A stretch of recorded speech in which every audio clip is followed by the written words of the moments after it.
Last Meal Monday, where every Monday I tell you about a killer on death row and what they had as their final meal. This week we're going to discuss James Edward Smith. On March 7th, 1983, James entered a Union National Life Insurance Company in Houston, Texas. He was wearing a stocking mask over his head and holding a gun.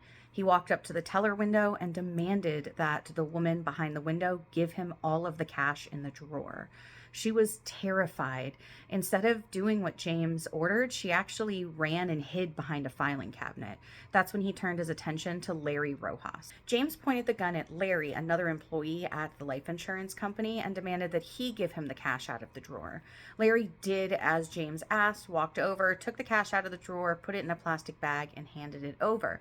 Then he walked away from the drawer, thinking the encounter was done. James demanded that Larry turn around, and the two gentlemen had a short conversation in which Larry pleaded for his life.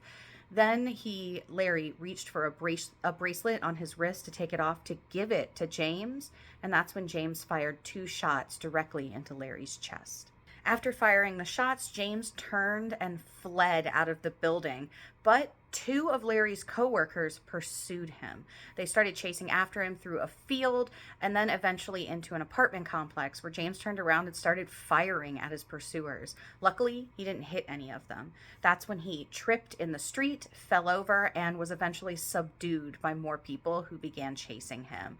An off-duty detective was one of those civilians chasing James. He handcuffed him, and the police showed up, and James was arrested.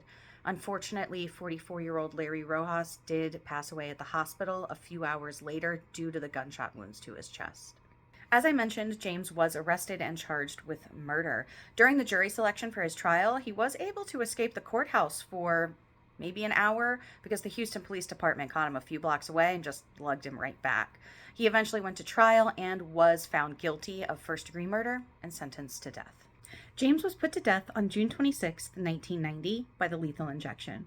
For his final meal, he requested a lump of dirt.